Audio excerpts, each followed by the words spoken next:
Hey there, how's it going? Welcome to Dominions 5. My name is Mew.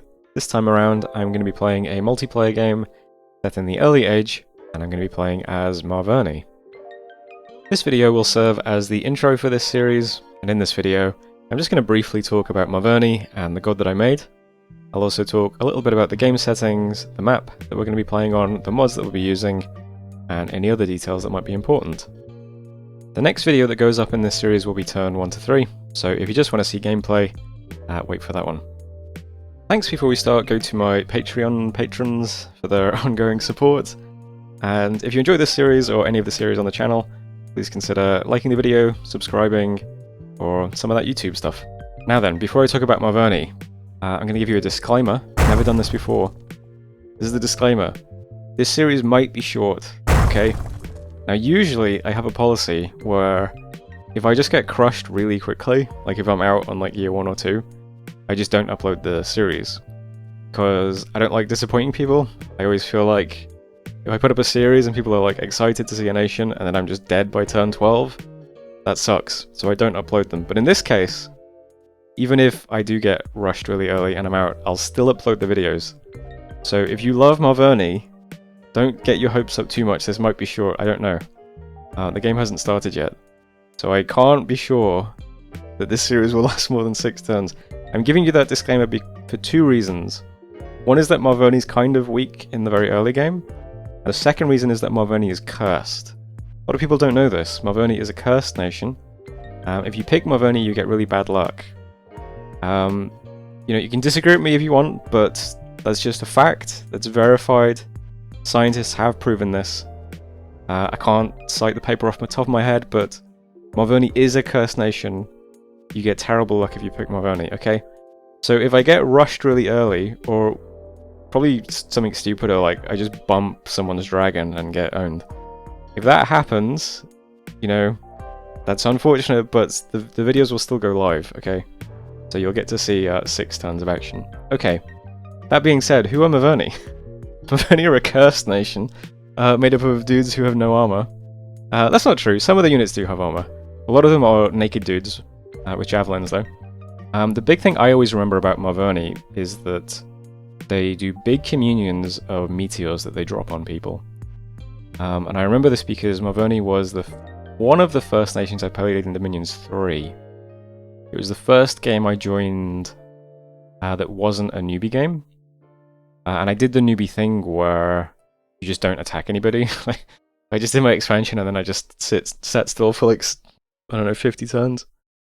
But I do remember making communions and dropping meteors on people, and that was cool. And so for me, Marverni is always going to be the nation that does communions and drops meteors on people.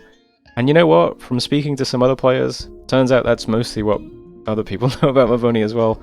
Mostly because the meteors also land on your own troops. That is the big thing Marverni does. In more recent versions of Dominions, they also have tattoos and boars.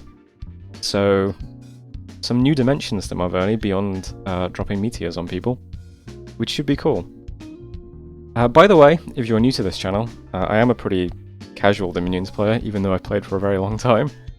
I've played for a long time, but I haven't actually played that many games. About 90% of the games of Dominions I've ever played are on this channel. In the grand scheme of things, it's not that much.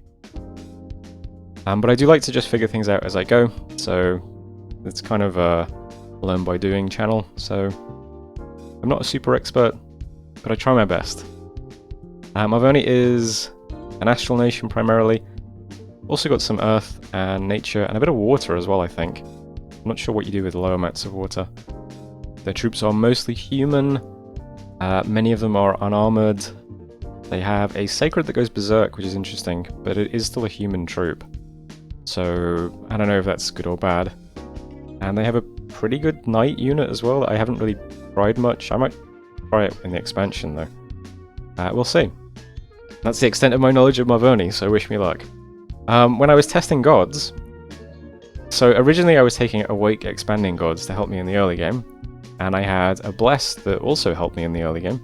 So it was a bless for the god, a dragon with regen or a boar or something. Good gods to try out. And then I thought, you know what, it would be cool to get a bless that's more useful for the boars we can summon later on. So then I started putting more kind of boar bless stuff on the bless. And then eventually it went from being an awake expander with an early game bless to being an imprisoned god with a strictly boar bless that will do absolutely nothing for us in the early game. So I certainly strayed away from the original design goal. Probably not a good thing, but you know what? Might as well just bank on hitting the boar portion of the game, because, I mean, let's be real, if we're going to get crushed early on, I don't think the bless we take or the god we have is going to make much difference. You never know though. So here we have scintillating dinner conversation, the Fountain of Blood. Lots of paths. This is an imprisoned pretender, but I mean, I guess when he wakes up he can do quite a lot of stuff. We can forge quite a lot of boosters, including both earth boosters, which is really nice. I can do some blood hunting in my cap with this guy, probably generate tons of slaves. We can make the weird nature blood booster as well. We can't make moonvine bracelets, but our mages can, I think, so that's not a big deal. Yeah, we can make lots of stuff with this guy. His primary function, though, is just holding our bless. A big bless I really wanted for the Boars was Blood Vengeance. I thought that would be really cool.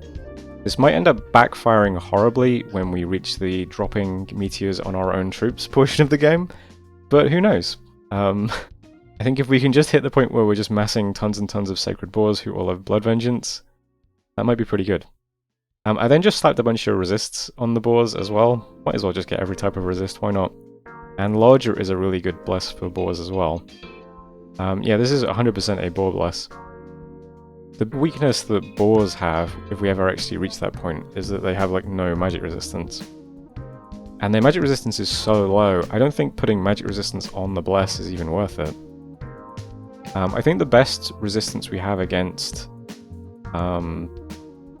magic is Blood Vengeance. And if we reach the point where the Boars are all just getting charmed, I don't know, I guess we just peace out the nation that's doing that. There's no way around that. If you've never played Marverni before, you might be wondering, what are these Boars I'm talking about? At Conjuration 5, actually I can show that, can't I? I cannot show that from this screen. At Conjuration 5 we get a spell that lets us summon a big boar, that then free spawns more Boars. So you become a boar free spawn nation at that point, which is pretty cool. And this bless is strictly for that. Scales wise, this game is going to be running snow.dm. Snow.dm is a mod that gives every single thing in the game snow movement. So if that wasn't on, I probably would have taken one more level of water and gotten snow movement for our sacreds. Don't have to do that though, which is nice. Saves us a point. And then we have Death 3, Luck 3. I kind of like this in JBBM games. This game is running the JBBM balance mod, which makes the growth scale half as good and the luck scale twice as good. So death isn't quite as bad, luck is much better. I think this is good for early age games because your income usually sucks anyway, so you're probably not going to get much income out of your provinces. So just relying on gold events is probably better. I guess we'll see though. I didn't want to dump order too much because we do actually want a lot of rec points. So I took 1 point of turmoil just to get the big bump in events. Additional levels of turmoil don't really give you more events. They give you like, what, 2% more or something? So we just got turmoil 1 to keep some rec points, then to pair that with the luck. And then the big scale I went with is productivity. Decent income, gives you resources. We have lots of units that actually need quite a few resources. I think that's the best of the 3 income-y scales we can choose from in this case. Could be wrong. Depends what you're recruiting though. If you just recruit nothing but Javelineers, I guess you'd need more rec points. But we'll see. I'm mostly going to try and recruit Knights and Sacreds and the more expensive infantry. So I think productivity is better there. Would have liked some magic because we need to basically rush the boar spell to be competitive, but couldn't afford it. But at least I didn't have to dump into Drain. So that's something. We could probably more safely take Misfortune on this nation because we do have a really cheap researching mage that has Fortune Teller. So if we wanted slightly better scales elsewhere, yeah, we could do that. But I don't know, I think I'd rather rely on praying for luck events than more stable income elsewhere. Especially in early age. Early age province is just so bad, who cares? So there's the scales and there's the bless, and that's the reasoning behind it. But we'll see how it goes. Part of me is like trying to keep this video brief because I'm worried the series is just going to end by like turn 10, but maybe we won't be that unlucky, I don't know. This game is, as I've just mentioned, running 2 mods. It's running snow.dm, which is everything snow movement, and it's also running the JBBM balance mod. Usually at this point, I would go over all the changes to Marverni in the JBBM balance mod. In this case, there are no unit changes at all. Marverni is affected by some general changes, like the fact that in the JBBM balance mod, certain spells are different. Swarm doesn't work the way it does in vanilla. Owl doesn't work the way it does in vanilla, so nature spells are very different. Astral spells tend to all cost more fatigue. So things like Mindburn and Soulslay, I think, cost twice as much fatigue. So they'll be affected by stuff like that, but in general, no unit changes. The one big nation change in JBBM is that our temples generate blood slaves, which is pretty cool. So every temple generates 1 blood slave, up to your dominion. So at Dominion 6, we could have 6 temples producing 6 blood slaves, which is pretty cool. But that's the only JBBM change from Marverni. I think that's the intro then. The map is going to be a really special custom map. I think it's made by Pinus, but I can't remember the name of the map. But it's a really nice, fancy looking one. I posted a thing on in my community tab a while back asking for map suggestions. Someone suggested that one, so I suggested it in the game channel and the admin picked it. So there we go. I can't remember the name of it though. It's like Paliwer or Edowyn, or it's one of those ones, I think. But I'll put a link to it in the description below if you want to take a look at it. In the description I'll also paste a link to snow.dm, to the JBBM balance mod, to my Patreon, I guess. If you want to support me on Patreon, you check that out. And I think that's everything. So thanks for watching, and the next time I see you it will be turn 1. So see you then.